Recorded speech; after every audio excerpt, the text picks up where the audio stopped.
The Nedbank Cup quarter-final draw has been revealed. Njengoba sibona labafethu sibona iDurban City. Durban City will play against the Marumo Gallants. Currently abakasinikeze ama-details ukuthi i-match azodlalwa ngayiphi date ngasiphi isikhathi.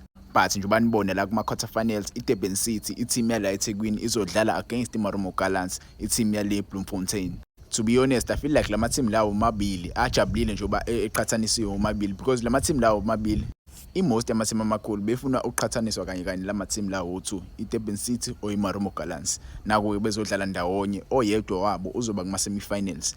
Mase kuthi la kwi-match yesibili iMamelodi Sundowns izodlala against it's either iRoyal AM, which is highly unlikely, kube iSikhukhune United or iMilford, because besenizwile ke indaba zeRoyal AM to iRoyal AM izodayiswa. So it's either iSikhukhune or iMilford. Singesazi ngeRoyal AM, iNedbank nePSL sawusinikeza kahle iTeam ukuthi kahle kahle kwenzakalani between iRoyal AM neNedbank.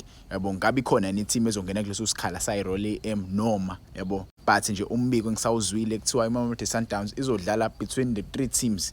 Yabo singesazi it's either iSikhukhune, iMilford or Royal AM. We don't know, but ke sidlulele phambili Orlando Pirates izobhekana against iSuperSport United. SuperSport United bafethu siyazi sonke i-team le ekwaziyo ngempela ukudlala. Iyakwazi ngempela ukudlala iSuperSport United. Orlando Pirates iyabhekana nayo kwi-match yayo yokuqala ku-MTN le season le. Mina ngikhumbula kahle Orlando Pirates ayishaya iSuperSport izobhekana nayo futhi. Kuzoba kuyi-match yampela le, izoba kuyi-match emnandi.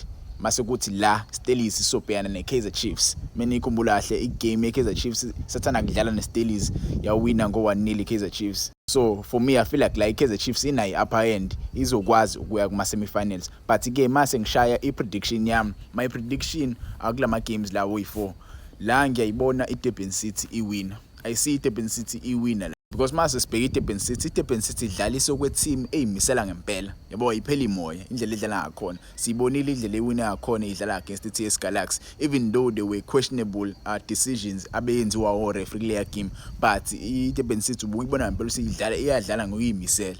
Yabo mase ngiza na kuMarumo Gallants, naye iMarumo Gallants iwinile against amaZulu.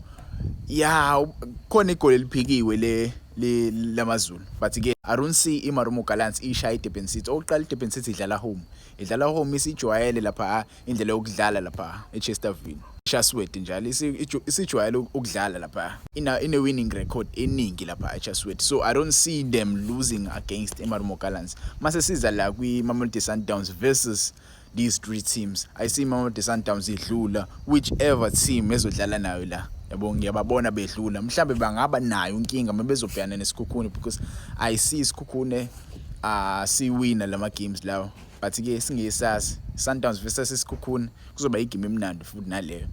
Orlando Pirates versus iSuperSport. Orlando Pirates yeah, nale kuzoba igame emnandi, but I see Orlando Pirates iwina le game le. Yabo even though idlala away, but I see Orlando Pirates iya kuma-semi-finals. Kaizer Chiefs versus iSteelers. We saw iSteelers esishaya iPolokwane City. iPolokwane City yadlala ngempela bafethu, but iSteelers indlela esishaya ngayo iPolokwane City akekho beyilindele le nto le. Njengoba izobhekana neKaizer Chiefs, iKaizer Chiefs iyimisela ngempela, iyona silverware esiyibhekile iNedbank Cup. So njengoba kuyiyona silverware eyibhekile, so I see iKaizer Chiefs iya kuma-semi-finals. And kuma-semi-finals kuzobe kumnandi ngempela because ngokwami mina ngibona iDurban City, iSundowns, iPirates, iKaizer Chiefs. There is a possible Soweto derby final there. There's a possible Soweto derby final or semi-final. Singesazi. Let's hope amateam aseSoweto azokwazi ngempela ukuwina azafike kwi-final. Or let's hope the underdogs iDurban City iyakwazi ukuwina ngempela ezifike kwi-final. Singesazi. Ungangitshela wena ngedraw, are you happy ukuthi i-team yakho ithole le team eyitholile? Ungangitshela ama comments, ungakhohlwa usubscribe uVane Sports lo.